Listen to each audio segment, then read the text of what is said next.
My fiancé left me for a doctor. Here's my unexpected response.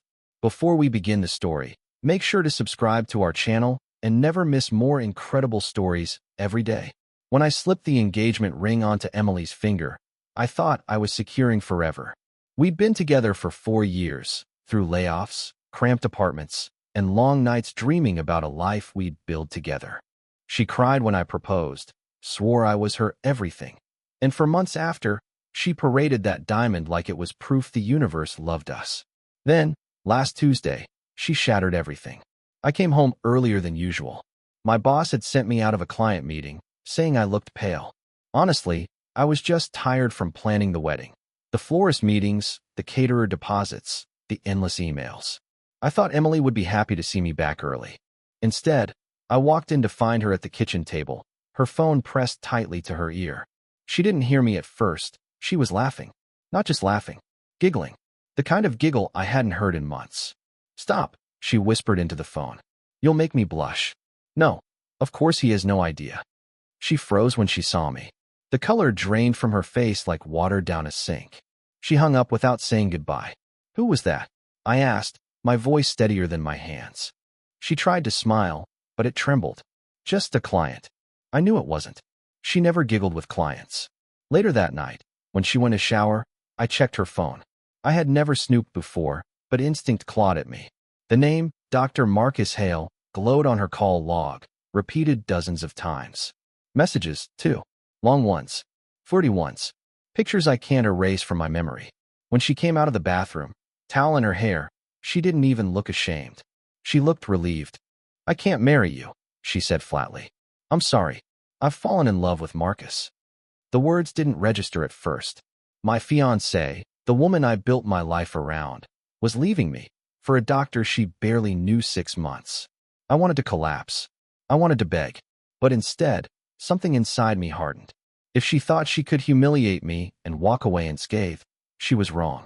Because I already knew exactly how I was going to respond. The next morning, reality hit me like a freight train. Our wedding invitations had already gone out. My mother had called just the day before, asking what song Emily wanted for the first dance. I had smiled then, proud to tell her we were finally building the family she always hoped I'd have. Now I had to decide if I was going to admit the truth that my fiancé had walked out for another man, or keep the shame to myself. Emily didn't even cry when she packed.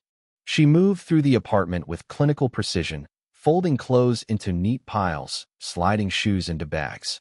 I stood in the doorway watching her, unable to reconcile this woman with the one who had once traced forever on my palm with her fingertip.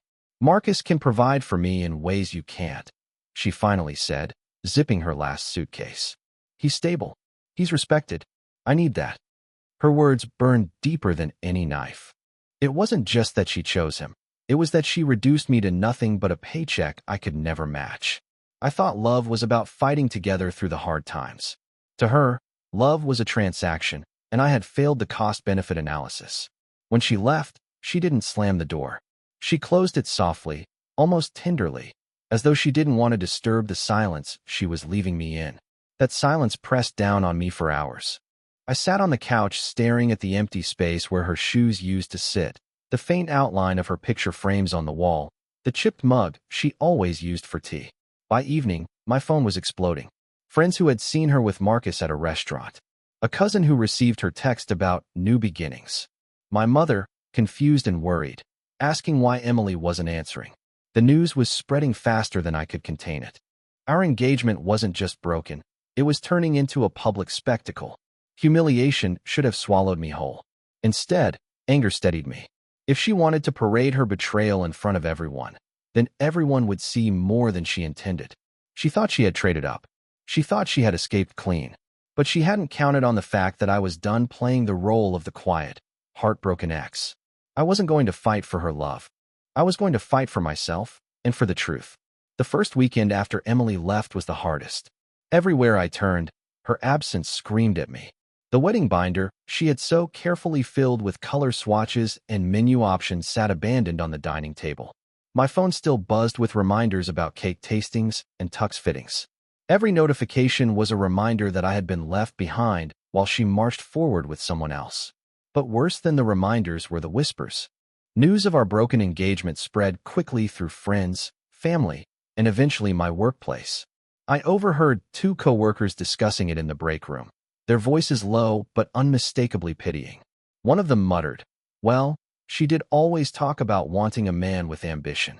I wanted to shout, to defend myself, but the truth was clear. Emily had chosen someone who wore his success like armor, and I was left exposed. My parents were heartbroken in their own way. My mother cried when I finally told her. "We thought she was good for you," she said, voice trembling. "We thought she loved you." My father, more stoic, simply said, "You'll be fine. You're stronger than you think." But I could see the disappointment in his eyes, not at me, but at the situation, at the cruelty of a woman he had welcomed like a daughter. I should have collapsed under the humiliation, but something unexpected began to stir inside me. For the first time in years, I wasn't bending to fit Emily's expectations. I wasn't pretending to be content while she subtly pushed me toward becoming someone else. Without her voice in my ear, I started hearing my own again. One night, I opened her old box of keepsakes she had left behind by accident. Inside were notes from me, ticket stubs, a photo of us laughing at the beach. But buried under those memories was something I hadn't expected, a printed resume for Marcus, highlighted with notes in her handwriting. She had been comparing us, my career, my prospects, my very life, against his long before she confessed. It was then I realized, Emily hadn't just fallen for Marcus. She had been planning her exit like a business deal, weighing her options, waiting until the better offer was secure before discarding me. The pain was sharp, but clarity followed. If she wanted the world to see Marcus as her grand prize, I was going to show them what kind of prize he really was. And for that, I would need patience. A week after Emily left, I ran into them together for the first time. It was at a cafe not far from my office, the very same place where Emily and I used to go on lazy Sunday mornings. I'd walked in only for a quick coffee, but the sound of her laugh froze me before I even reached the counter. She was sitting at a corner table, leaning forward with her hand draped over Marcus's. He looked every bit the part of the successful doctor. Tailored suit, even on a Saturday, polished shoes, the kind of practiced smile that seemed designed for approval. Emily looked radiant, almost smug, like she had finally upgraded from economy to first class. When her eyes met mine, she didn't look away. Instead, she gave me a small nod, as though acknowledging my presence like an old acquaintance rather than the man she had promised to marry. Marcus followed her gaze, sizing me up with one quick glance before turning back to his drink, dismissing me entirely. That tiny gesture stung more than I cared to admit. I ordered my coffee and sat at a table near the window, my heart pounding. I wanted to storm over and demand answers, to call her out in front of everyone, but I forced myself to stay still. Rage wasn't the response I wanted. I had already made up my mind. I wasn't going to be the bitter ex-boyfriend lurking in their shadow. What struck me most, though, wasn't their display of affection. It was Marcus himself. For all his polish, there was something rehearsed about his charm. He was too smooth, too careful.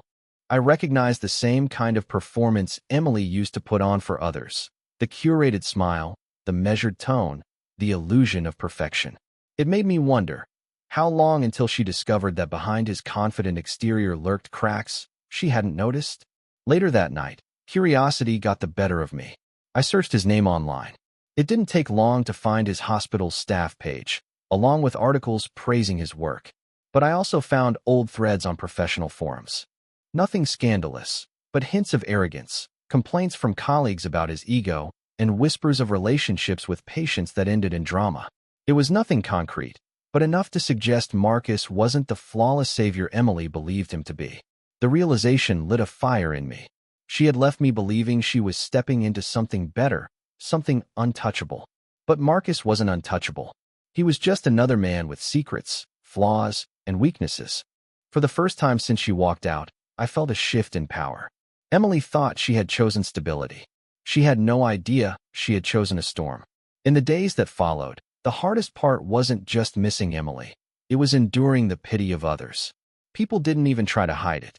Old friends texted me with half-hearted lines like, "You'll find someone better," or, "At least you found out before the wedding." Each message felt like a small knife, reminding me that my humiliation had become public property. Even at work, where I thought I could at least bury myself in projects, The air shifted around me. My manager pulled me aside after a meeting and asked if I needed time off. He meant well, but all I heard was confirmation that my personal life had spilled into every corner of my existence. Colleagues who once joked with me now spoke in hushed tones, careful not to trigger me. It was suffocating. I stopped answering calls. I ignored texts. I deleted social media apps just to escape the endless echo chamber of gossip. But isolation only made me replay every moment with Emily in my head. Her late nights at the gym, her sudden disinterest in planning the honeymoon, the faint scent of cologne that wasn't mine. Signs had been everywhere, and I had chosen blindness. One evening, my cousin Daniel dropped by unannounced with a six-pack. He had always been blunt, the kind of guy who never sugarcoated anything. After a few beers, he leaned back in his chair and said, "You know, man, everyone's looking at you like you're the poor sap she outgrew. But you don't have to let that be the story." His words lingered. For weeks, I had been drowning in shame, letting Emily's betrayal define me. But Daniel was right. I had a choice. I could continue being the quiet victim, or I could reshape the narrative into something else entirely. Later that night, I found myself scrolling through photos of Emily and Marcus that mutual friends had already started sharing online. They were out at dinners, attending hospital charity events, even posing in front of his expensive car. Emily's smile looked almost manic, too wide, too forced, as if she were desperate to convince the world she had made the right decision. And maybe that was my opening. Maybe the world needed to see the truth, that behind their perfect facade was a story far less glamorous than she wanted to admit. I didn't yet know how, but I knew one thing. I wouldn't spend the rest of my life as the man everyone pitied. I was going to change the story, even if it meant burning down the version Emily had tried to write for me. The first crack appeared sooner than I expected. A mutual friend, Laura, called me late one evening. Her voice was hesitant, but curiosity dripped from every word. "I saw Emily and Marcus at a fundraiser last night," she began. "He gave a speech about his dedication to patients. But afterward, I overheard one of the nurses. She said Marcus isn't as noble as he makes himself out to be." My pulse quickened. "What do you mean?" Laura hesitated. "Something about him dating interns, being inappropriate. I don't know the details, but people were whispering." It was exactly the thread I needed, loose, frayed, ready to be pulled. I thanked her and hung up, my mind racing. If Marcus really had skeletons in his closet, Emily's shiny new life wasn't as stable as she thought. I started digging. Not obsessively at first, just reading hospital reviews, forums, small-town gossip blogs. At first, most of what I found painted him as brilliant, ambitious, respected. But the more I looked, the more I found little inconsistencies, complaints about his arrogance, rumors of affairs, whispers of lawsuits that had quietly gone away. Nothing concrete, but enough to spark doubt. Meanwhile, Emily paraded their relationship like a trophy. She posted smiling pictures of them in front of fancy restaurants, her captions dripping with words like, "Finally found my forever." Each post felt like a deliberate stab at me, as though she needed to prove to the world that leaving me was the smartest decision of her life. Friends liked and commented, feeding her ego. But I noticed something else. A few comments from people I didn't know. Cryptic ones. "Careful what you wish for." Or "Funny how history repeats itself." The more I looked, the more I realized Emily hadn't chosen a fairy tale. She had chosen a man with a reputation. And reputations, I knew, could be exposed. But this wasn't just about revenge anymore. It was about reclaiming my dignity. Emily had turned me into the punchline of her success story. If I let that stand, I would never escape the shadow of her betrayal. But if I could reveal who Marcus truly was, not through screaming or desperation, but with undeniable truth, then maybe, just maybe, I could write an ending where I wasn't the fool everyone pitied. For the first time since she left, I felt a sense of purpose. Not to win her back, not to compete with him, but to make sure the world saw that their perfect love story was nothing more than a carefully polished lie. 2 weeks after Emily left, I received an envelope in the mail. At first, I thought it was another stray wedding vendor reminder, but when I opened it, my chest tightened. It was an invitation to a charity gala hosted by the hospital where Marcus worked.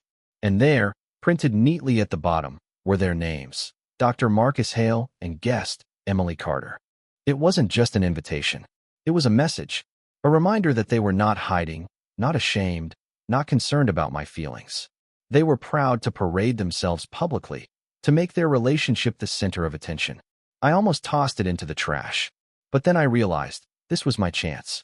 The gala would be crawling with Marcus's colleagues, wealthy donors, and media representatives. A carefully curated event meant to polish his reputation even brighter. And Emily would be right by his side, grinning like she had won the lottery. If I wanted the truth about Marcus to come out, if I wanted to show everyone that I wasn't the broken man they pitted, this was the perfect stage. I wasn't naive. I couldn't simply walk in and cause a scene. That would make me look like the bitter ex, desperate for attention. No, if I was going to use this opportunity, it had to be precise, calculated, undeniable. I spent the following week preparing. I talked to Laura again, pressing her for details about the gossip she'd overheard. She mentioned a nurse named Claire who had once worked under Marcus and left suddenly. She didn't say much, Laura recalled, but she looked terrified whenever his name came up. That was enough to convince me Claire might know something valuable. I tracked her down through mutual acquaintances and reached out under the guise of curiosity.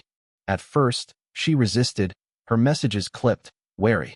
But eventually, she agreed to meet for coffee. When we sat down, I could see the weight in her eyes. "You're not the first person to ask about him," she said quietly. "Marcus has the way of making problems disappear. But people talk, and some of those problems don't stay buried forever." She didn't give me everything that night, but she gave me enough. Stories of inappropriate advances, a patient's family that nearly filed a complaint, interns who transferred to avoid him, allegations that never made it to paper, but which hovered like smoke around a hidden fire. Walking home, the invitation in my pocket felt heavier than ever.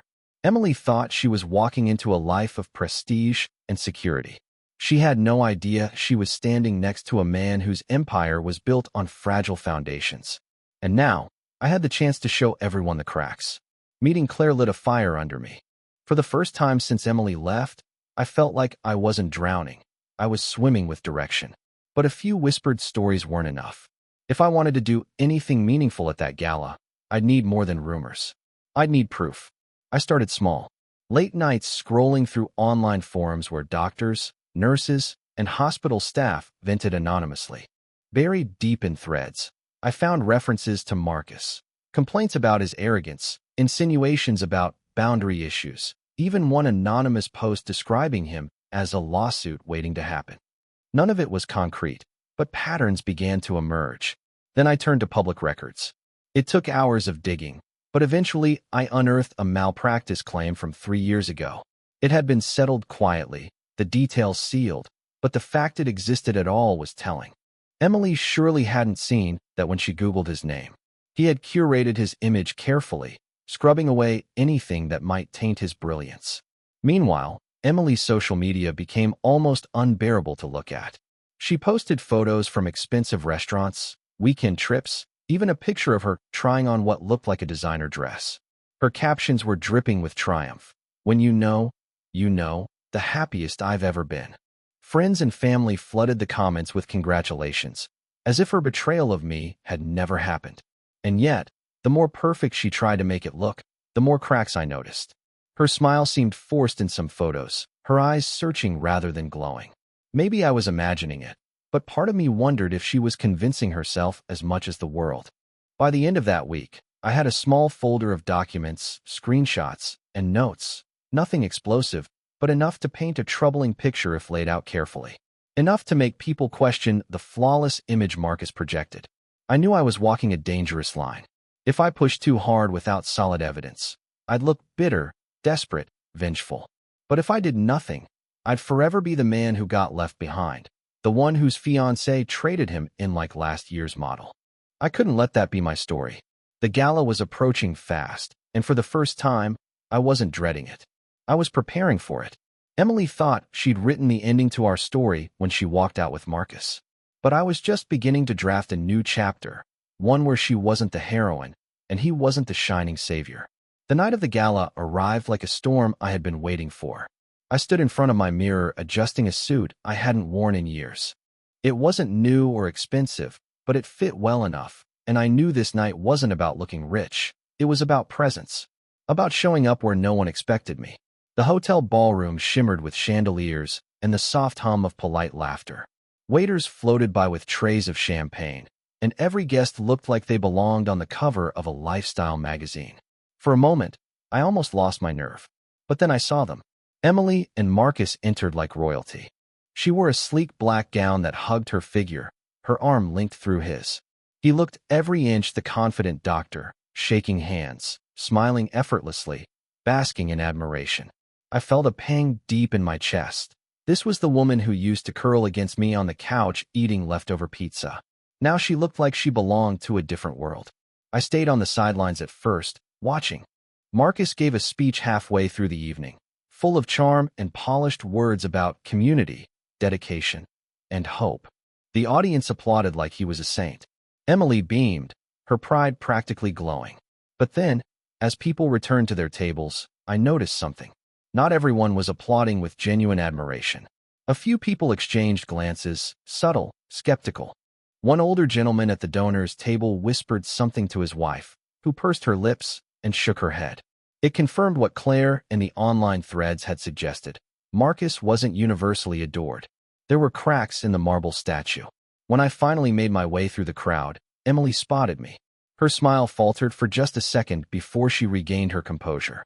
"What are you doing here?" she hissed when I approached. Marcus turned toward me, his eyes narrowing slightly, the kind of look that doctors give when they think they're too important to be challenged. "Enjoying the evening," I said calmly, lifting my glass. "It's a free world, isn't it?" Marcus chuckled, though there was no humor in it. "I suppose it is.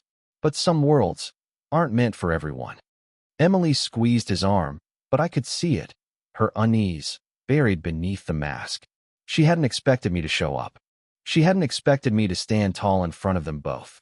And that was the moment I realized something crucial. I didn't need to scream, or beg, or cause a scene. My very presence was enough to remind them I wasn't broken. I wasn't erased. I was still here, still watching, still ready. The night wasn't about revenge yet. It was about planting doubt. And judging by the flicker in Emily's eyes, I had already succeeded. The days after the gala felt strangely different. For the first time in weeks, I wasn't consumed by humiliation. People who had seen me there began reaching out. A few colleagues commented, almost with surprise, about how composed I'd looked. One even said, "I didn't know you had it in you to face them like that." Their words were meant casually, but to me, they were fuel. Then Laura called again. She had been at the gala too, watching everything unfold. "You should know," she said. "Marcus isn't as bulletproof as he pretends." After his speech, I overheard two donors. One of them mentioned an incident with a patient's family that almost cost the hospital a lawsuit. They didn't sound impressed. That was the second time I'd heard about lawsuits. The thread was becoming clearer. Marcus's image was immaculate, but the truth was leaking through the seams. I just had to keep pulling. Meanwhile, Emily's social media presence shifted. Instead of grand, triumphant posts, she began uploading smaller, more subtle pictures. A cup of coffee on a marble table, a new dress with no caption, blurry shots of Marcus at a distance. They looked curated, almost cautious, as if she was trying too hard to convince the world everything was still perfect. I couldn't help but wonder if she was convincing herself, too. One night, I received a message from an unknown number. The text was simple: "Be careful digging into Marcus. He doesn't take kindly to people snooping." My chest tightened. It wasn't signed, but the implication was clear. Someone had noticed my quiet hunt. Someone close to Marcus. Instead of fear, I felt a strange thrill. If they were trying to silence me, it meant I was getting close to something real. I didn't respond to the message. Instead, I saved the number, filed it into my growing folder of evidence, and doubled down on my search. I began contacting people discreetly, former interns, ex-colleagues, even a patient's family member I'd tracked through old records. Most were hesitant, guarded, but a few let small pieces slip. Stories of Marcus cutting corners, manipulating situations, crossing ethical lines. None of it had ever reached the surface, but together, it was a pattern impossible to ignore. And as I gathered these fragments, I realized something else. I wasn't just doing this for revenge anymore. I was doing it because Marcus wasn't just a threat to my pride. He was a danger to others. And if Emily was blind enough to tie herself to him, maybe the truth wasn't just about exposing their betrayal. Maybe it was about saving lives he might ruin. The deeper I went, the more I realized Marcus's reputation wasn't as spotless as it looked from the outside. Hospitals are their own ecosystems. Everyone talks, but no one wants to be the first to put words on paper. That was the challenge. Plenty of whispers, no official complaints. I met with Claire again, this time in a quieter cafe far from the hospital. She looked around nervously before leaning in. "You're not the only one asking questions," she said. "There's a group of nurses who call him the politician. Always smiling, always making promises, but he knows how to bury problems before they reach the surface." She told me about one intern who left medicine altogether after working under him. Another nurse who'd had a breakdown after months of being belittled. And then there was the patient case. A teenage girl whose treatment had gone wrong because Marcus insisted on a risky procedure. Officially, it was ruled a complication. Unofficially, staff said he pushed for it to make himself look innovative. Every detail made my chest burn hotter. Emily hadn't just left me for another man. She'd tied herself to a predator of reputation, a man who built his success on intimidation and silence. But collecting gossip wasn't enough. If I wanted to make an impact, I needed a strategy. That's when Daniel, my cousin, came back into the picture. He was blunt as always, sipping his beer at my kitchen table. "Look, you've got ammo, but right now it's scattered. You need to package it." People don't listen to a dozen whispers. They listen to one loud story backed with evidence. He was right. So, I started building a timeline. Dates, incidents, testimonies, even the anonymous forum posts. Piece by piece, the picture became clearer. Marcus wasn't untouchable. He was just protected by fear and money. Still, there was a question gnawing at me. How much did Emily know? Was she blind, wrapped in his charm, or did she know and choose to ignore it? The thought unsettled me more than anything. Then came another message, this time from a blocked email. The subject line was blank, but the body read, "He isn't who she thinks he is. Be smart." Attached was a single document, a heavily redacted report of a malpractice settlement. Marcus's name was visible, along with the word confidential. I stared at the screen for a long time. Someone out there wanted me to keep digging. And now, I had more than rumors. I had my first piece of real evidence. Holding that redacted malpractice report in my hands was like holding a live wire. It wasn't the smoking gun yet, but it proved that Marcus's shiny image had cracks big enough to bleed through official channels. Someone had tried to bury this, but even in its censored state, it screamed of negligence and money changing hands. I printed the document and slid it into my growing folder. For the first time, I felt like I wasn't just chasing shadows. I had substance, but the weight of it also brought a question I hadn't asked myself until then. How far was I willing to go? I stared at Emily's pictures online that night. Her and Marcus smiling at yet another expensive restaurant.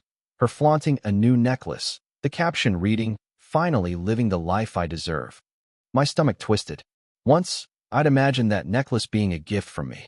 Now, I wondered if she knew it was paid for with settlement money from someone's ruined life. The next morning, I called Daniel. "If I release this, if I make it public, it could ruin him," I said. "Good," he shot back. "That's the point, isn't it?" But I hesitated. I didn't want to become consumed by vengeance. I didn't want to burn everything down just to watch the flames. What I wanted was clarity, dignity, truth. The difference mattered. Instead of rushing, I decided to test the waters. I met with Laura and showed her a blurred portion of the report without revealing my source. Her eyes widened. "This could change everything," she whispered. "But you have to be careful. If you go too far, they'll paint you as a jealous ex. People will side with him and Emily." She was right. My response had to be precise, controlled. A scalpel, not a hammer. So I drew my line in the sand. I wouldn't go public yet. I'd wait, collect more, and make sure when the truth came out, it couldn't be dismissed as bitterness. I'd make it so even Emily would have to face who Marcus really was. That night, I tucked the folder under my bed. For the first time since she left me, I slept without waking in a cold sweat. I had a plan. I had proof. And more than anything, I had patience. Emily thought she'd ended my story. She didn't realize she'd just given me the beginning of a new one. 2 weeks passed, and the whispers about Marcus began circling closer to me, almost as if fate wanted to test my resolve. At first, it was small things. A mutual friend casually mentioning that Emily seemed a little tense lately, or that Marcus had been spotted arguing with a colleague in the hospital parking lot. But then, the cracks grew deeper. Claire called again, her voice hushed. "You didn't hear this from me," she said, "but one of the interns filed a complaint last month. It didn't stick. HR swept it under the rug, but people are talking. He's reckless, and eventually it's going to catch up with him." Hearing it confirmed something I already knew. Marcus wasn't invincible. He was balancing on fault lines, and it was only a matter of time before they split beneath him. Meanwhile, Emily's social circle began to show subtle signs of strain. Laura told me that during a dinner party, one of Marcus's colleagues had made a sarcastic joke about him being more interested in photo ops than patients. Emily had laughed nervously, then quickly changed the subject. She wasn't defending him with the fiery pride she once had. She was protecting herself from embarrassment. The irony stung. I used to defend her flaws without hesitation, but now she seemed embarrassed to defend his. I kept building my timeline, adding every detail I gathered. My folder now contained screenshots, anonymous posts, fragments of testimony, and the redacted malpractice report. Each piece alone was fragile, but together they formed a picture of arrogance, recklessness, and cover-ups. One evening, while I sat at my desk reviewing the notes, Daniel leaned over my shoulder. "You've got enough to bury him already," he muttered. "Not yet," I replied. "If I act too soon, I'll look like the bitter ex. I need the right moment, the right audience. It has to hit like a hammer." He smirked, shaking his head. "Man, you're colder than I thought. But I like it." I wasn't cold. I was clear. Emily had turned me into the man everyone pitied, and Marcus had strutted into my life like a savior. But I wasn't interested in pity anymore. I wanted respect, and respect required patience. The fault lines beneath Marcus were already cracking. All I had to do was wait for the right time to push. The breaking point came faster than I expected. One Friday evening, I got a call from Laura, her voice sharp with urgency. "Check the local news," she said. "It's about Marcus." I pulled up the news site, and there it was, a short article about an unfortunate incident at the hospital. A patient's family had filed a formal complaint against Marcus, accusing him of negligence and arrogance during a critical procedure. The hospital's statement was careful, sanitized, but the fact it made it into the press at all meant it was serious. For hours, I sat glued to my screen, reading every comment. Some defended him, calling him brilliant and misunderstood. But others, nurses, ex-patients, even supposed colleagues, hinted that this wasn't the first time. Words like "finally" and "not surprised" kept popping up. Emily's silence was deafening. Normally, she would have been online parading Marcus's brilliance, but days passed, and not a single post appeared. No smiling photos, no gloating captions. She had vanished from her own digital stage. It was Daniel who finally said what I was thinking. "This is it. This is the moment you've been waiting for." I opened the folder I'd built over the past weeks. The timeline, the testimonies, the malpractice report, it was all there. Organized, undeniable, ready to be seen. For the first time, I didn't feel like a victim clutching at scraps. I felt like a man holding the truth. But I didn't rush. I waited. I wanted the storm to swell first, for Marcus's name to circle in conversations, for doubt to spread on its own. By the time I released what I had, through anonymous tips to journalists, shared carefully with the right people, it wouldn't look like revenge. It would look like exposure. And when the truth started spreading, I knew Emily would have no choice but to face what she had chosen. I wasn't doing this to win her back. I wasn't even doing it just for myself anymore. I was doing it so the world would finally see that behind Marcus's polished smile was nothing but cracks and shadows. And when that truth came out, Emily's perfect upgrade would look like the worst mistake of her life. When the story finally broke, it didn't explode. It spread like wildfire, slowly catching dry grass. First a blog post from a small medical watchdog site, then an article in the local paper citing multiple concerns raised by staff.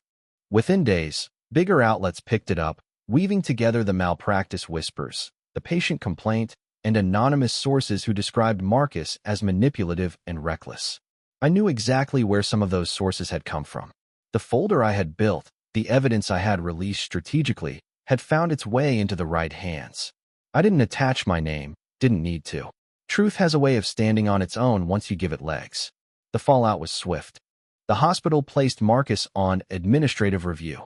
His name, once polished to perfection, was suddenly linked with scandal. Donors began pulling their support, staff members began speaking up. And Emily? She disappeared from social media completely. Friends whispered that she had stopped showing up to events, that her once proud smile was replaced by something hollow. I didn't celebrate. There was no champagne, no victory dance. Instead, I felt a calm I hadn't known in months. My response to betrayal wasn't screaming or begging or clinging to what I'd lost.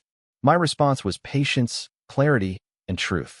I hadn't destroyed Marcus. He had destroyed himself. All I had done was remove the curtain. One afternoon, weeks later, I ran into Emily at the grocery store.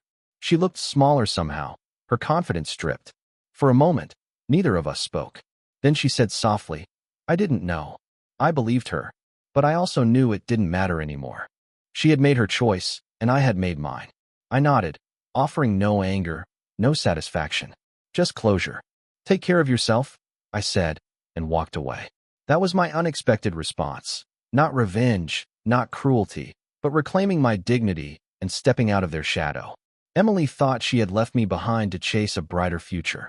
What she didn't realize was that her betrayal forced me to find my own strength, the kind that no doctor, no relationship, no humiliation could take away. I wasn't the man she pitted anymore. I wasn't the man she left behind. I was simply free.